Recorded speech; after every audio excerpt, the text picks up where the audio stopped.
नमस्ते बहनों, प्रजात academy MP में आपका स्वागत है। कैसी हैं आप सब? उम्मीद करते हैं आप सब अच्छी होंगे और लगातार अपनी पढ़ाई कर रहे होंगे। आज हो गई 27 मार्च।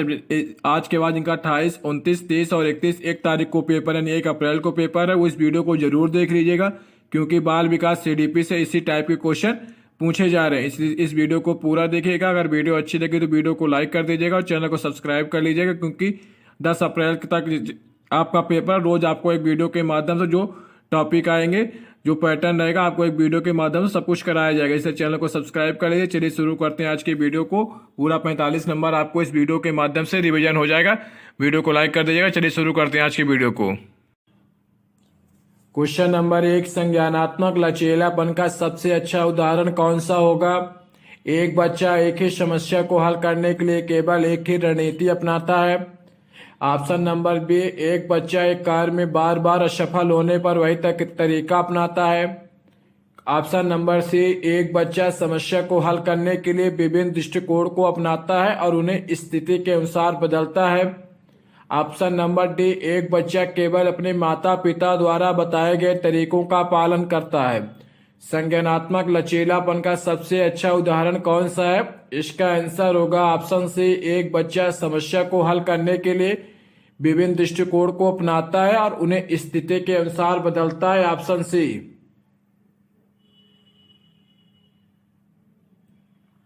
क्वेश्चन नंबर 2, निम्नलिखित में से कौन से कार्यकारी कार्य का एक उदाहरण है?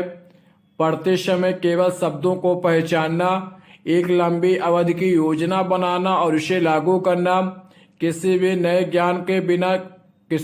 ज्ञान को बिना विश्लेषण किए याद कर लेना, केवल अनुकरण द्वारा सीखना। निम्नलिखित में से कौन सा कार्यकारी कार्य का एक उदाहरण है? इसका आंसर होगा ऑप्शन बी, एक लंबी अवधि की योजना बनाना और उसे लागू करना। Option B.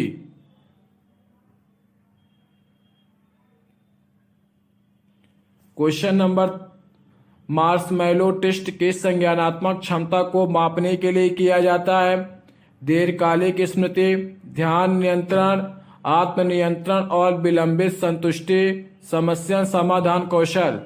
मार्शमैलो टेस्ट किस संज्ञानात्मक क्षमता को मापने के लिए किया जाता है? इसका आंसर होगा ऑप्शन से, आत्मनियंत्रण और विलंबित संतुष्टि।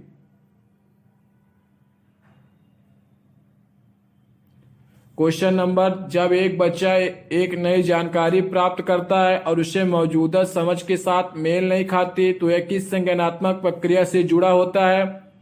आत्मसात, समायोजन, प्रतिधारण या पुनर्सृजन। जब एक बच्चा एक नई जानकारी प्राप्त करता है और उसकी मौजूदा समझ के साथ मेल नहीं खाती तो यह किस संज्ञानात्मक प्रक्रिया से जुड़ा होता है? इसका आंसर होगा ऑप्शन बी, समायोजन।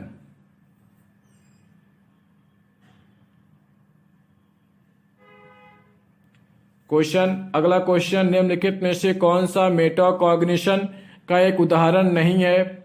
यह एक छात्र यह पहचानता है कि उसे गणित में सुधार करने की जरूरत है। ऑप्शन बी, एक छात्र पढ़ाई के दौरान अपनी समझ को जांचने के लिए आत्म प्रश्न पूछता है। ऑप्शन नंबर सी, एक छात्र किसी नए कौशल को सीखने के लिए बिना योजना बनाए प्रयास करता है। एक छात्र अध्ययन के लिए विभिन्न रणनीतियों की तुलना करता है और सबसे प्रभावी का चयन करता है।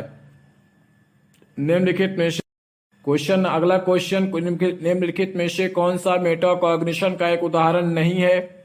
ऑप्शन देखिए, एक छात्र यह पहचानता है कि उसे गणित में सुधार करने की जरूरत है। एक छात्र पढ़ाई के दौरान अपनी समझ को जांचने के लिए आत्म प्रश्न पूछता है।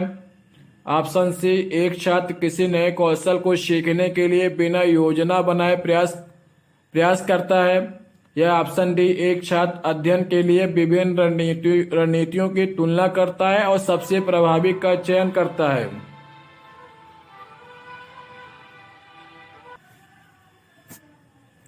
इसका आंसर होगा ऑप्शन सी, एक छात्र किसी नए कौशल को सीखने के लिए बिना योजना बनाए प्रयास करता है। ऑप्शन सी।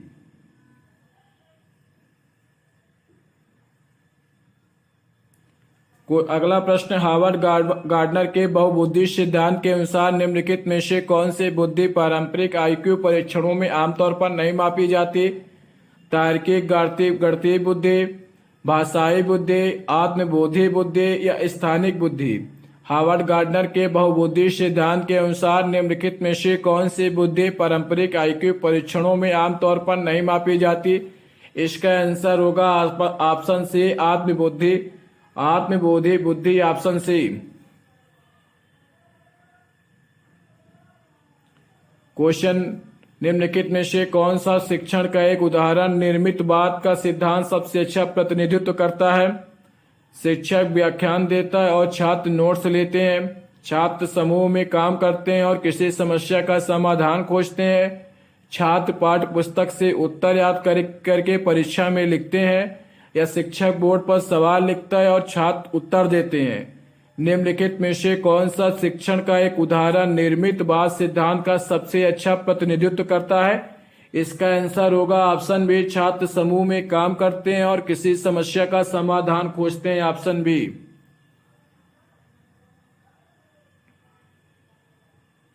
क्वेश्चन नंबर, वाइगोत्स्की के समीपस्थ विकास क्षेत्र यानी जेपीडी का मुख्य उद्देश्य क्या है? उन कार्यों को पहचानना जो छात्र बिना सहायता के कर सकते हैं। उन कार्यों को पहचाना जो छात्र केवल अपने शिक्षक की मदद से कर सकते हैं। उन कार्यों को पहचानना जो छात्र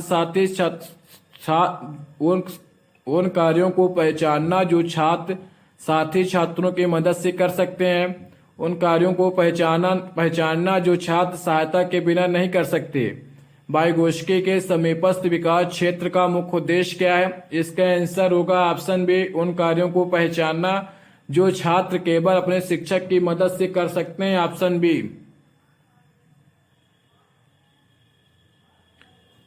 गैगने के अधिगम के कितने प्रकारों का वर्गीकरण किया गया है? 4, 6, 8 या 9? गैगने ने अधिगम के कितने प्रकारों का वर्गीकरण किया है? इसका आंसर होगा ऑप्शन डी, 9।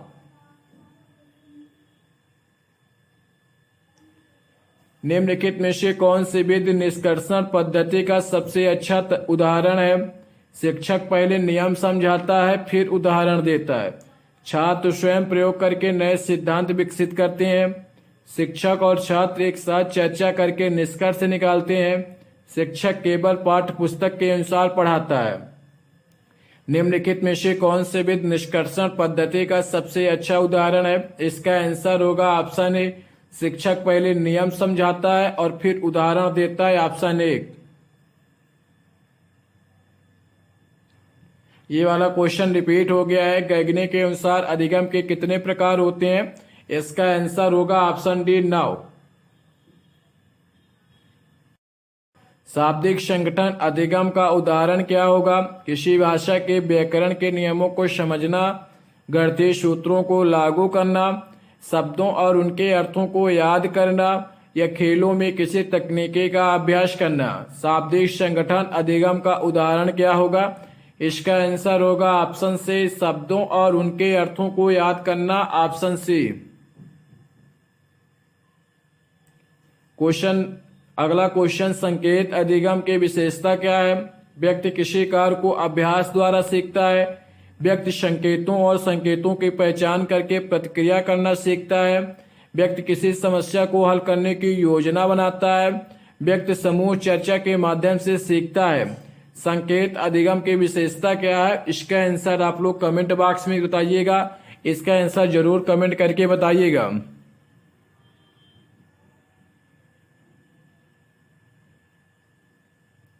संवेदनशील अधिगम किस सिद्धांत पर आधारित है? बच्चे केवल अनुकरण द्वारा सीखते हैं। सीखने में इंद्रियों यानी इंद्रिय अनुभवों की भूमिका महत्वपूर्ण होती है। अधिगम केवल पुरस्कार और दंड पर निर्भर करता है। सभी ज्ञान जन्मजात होता है। संवेदनशील अधिगम किस सिद्धांत पर आधारित है? इसका आंसर होगा ऑप्शन बी, सीखने में इंद्रियों यानी इंद्रिय अनुभवों की भूमिका महत्वपूर्ण होती है, ऑप्शन बी। अवबोधन अधिगम का मुख्य घटक क्या है? याद करना, समझना और समस्या समाधान, केवल अनुकरण या स्वचालित प्रतिक्रियाएं। अवबोधन अधिगम का मुख्य घटक क्या है? इसका आंसर होगा ऑप्शन बी, समझना और समस्या का समाधान करना।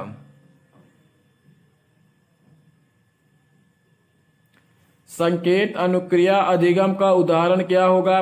बच्चों का बिजली के झटके से डरना, परीक्षा के लिए उत्तर रट लेना, खेलों में नई तकनीकी को सीखना, अपने अनुभवों को कक्षा में साझा करना। संकेत अनुक्रिया अधिगम का उदाहरण क्या होगा? इसका उत्तर होगा ऑप्शन ए, बच्चे का बिजली के झटके से डरना।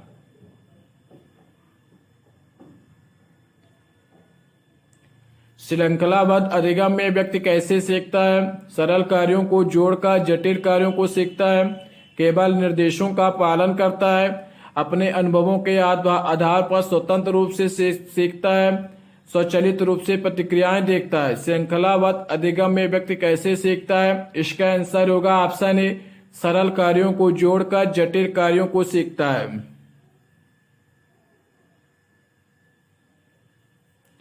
मोटर अधिगम का सबसे अच्छा उदाहरण कौन सा होगा? गणितीय सूत्र याद करना, साइकिल चलाना और सीखना, भाषा के नियम सीखना या ऐतिहासिक तिथियां याद करना। मोटर अधिगम का सबसे अच्छा उदाहरण कौन सा होगा? इसका आंसर होगा ऑप्शन बी, साइकिल चलाना और सीखना।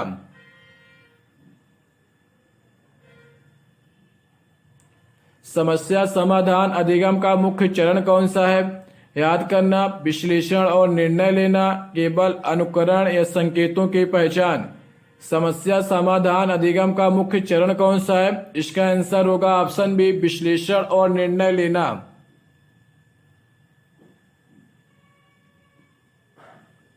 उच्च स्तरीय अधिगम की विशेषता क्या है?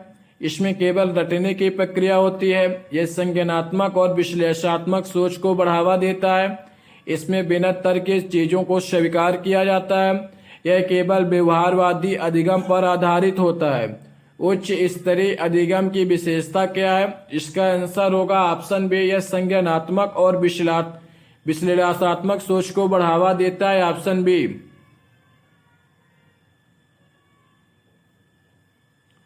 अब हम देखेंगे सुपरफास्ट तरीके से रिवीजन। ये जो अभी क्वेश्चन कराए गए उन क्वेश्चन का लेवल थोड़ा कठिन था। अगर आपसे ना बना हो तो फिर भी चिंता होने की कोई बात नहीं है, क्योंकि क्वेश्चन का लेवल कठिन था। इस प्रकार के क्वेश्चन बहुत कम पूछे जाते हैं। अब हम देखेंगे सुपरफास्ट तरीके से रिवीजन। पियाजे के अनुसार कौन सी अवस्था बच्चा में परिप्रेक्ष्य ग्रहण करना सीखता है? इसका उत्तर होगा ठोस संक्रियात्मक अवस्था। ये जो वन लाइनर फैक्ट कराएंगे इनको जरूर रट लीजिएगा। क्वेश्चन नंबर 2, वाइगोस्की के अनुसार निजीकृत भाषा में किसमें सहायक होती है? इसका उत्तर होगा आत्मनियंत्रण में और समस्या के समाधान में। क्वेश्चन नंबर 3, संकेत अधिगम किस मनोवैज्ञानिक से संबंधित है? इसका उत्तर होगा पावलोव। पियाजे के अनुसार संरचनात्मक संकल्पना का विकास किस उम्र तक हो जाता है? इसका उत्तर होगा 7 से 11 वर्ष। क्वेश्चन नंबर 5, मनोवैज्ञानिक औजार की अवधारणा किसने दी थी? इसका उत्तर होगा वाइगोस्की। क्वेश्चन नंबर 6, पूर्व निर्मित ज्ञान यानी प्रायर नॉलेज को नए ज्ञान से जोड़ना किस शिक्षा शास्त्रीय दृष्टिकोण का भाग है? इसका उत्तर हो गया संज्ञानात्मक अधिगम।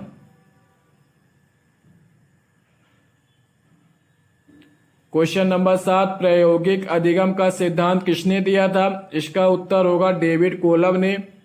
क्वेश्चन नंबर 8, स्कैप फोल्डिंग का मुख्य उद्देश्य क्या है? इसका उत्तर होगा बच्चों को धीरे धीरे स्वतंत्र रूप से सीखने के लिए मार्गदर्शन देना। क्वेश्चन नंबर 9, निष्कर्षण विधि में शिक्षा कैसे दी जाती है? इसका उत्तर होगा सामान्य नियम से उदाहरण तक। पहले नियम बताया जाता है, उसके बाद उदाहरण के माध्यम से समझाया जाता है। सीखने का सामाजिक सांस्कृतिक सिद्धांत किसने प्रस्तुत किया था? इसका उत्तर होगा वाइगोस्की ने। क्वेश्चन नंबर 11, संकेत अनुक्रिया अधिगम किस सिद्धांत से संबंधित है? इसका उत्तर होगा शास्त्रीय अनुबंधन से।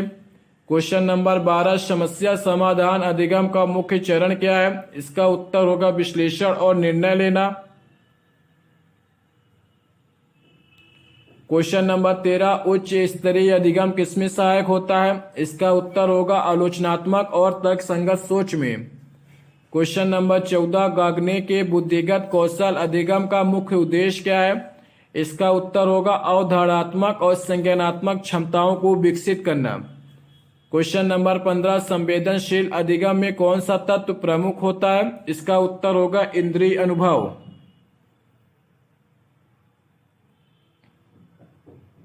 क्वेश्चन नंबर 16, कोहलबर्ग के नैतिक विकास सिद्धांत में पारंपरिक स्तर की मुख्य विशेषता क्या होती है? इसका उत्तर होगा सामाजिक मानदंडों और नियमों का पालन। क्वेश्चन नंबर 17, अनुबंधन सिद्धांत यानी थ्योरी ऑफ कंडीशनिंग के अनुसार अधिगम किस पर निर्भर करता है? इसका उत्तर होगा उत्तेजना और प्रतिक्रिया पर। क्वेश्चन नंबर 18, बंडोरा यानी बंडूरा के सामाजिक अधिगम सिद्धांत के अनुसार बच्चे अधिगम कैसे करते हैं? इसका उत्तर होगा अनुकरण और अवलोकन के माध्यम से। कार्यकारी कार्य में कौन सा कौशल सबसे महत्वपूर्ण है? इसका उत्तर होगा आत्मनियंत्रण और योजना बनाना। क्वेश्चन नंबर 20, मनोवैज्ञानिक अपरिपक्वता का क्या प्रभाव होता है? इसका उत्तर होगा संज्ञानात्मक और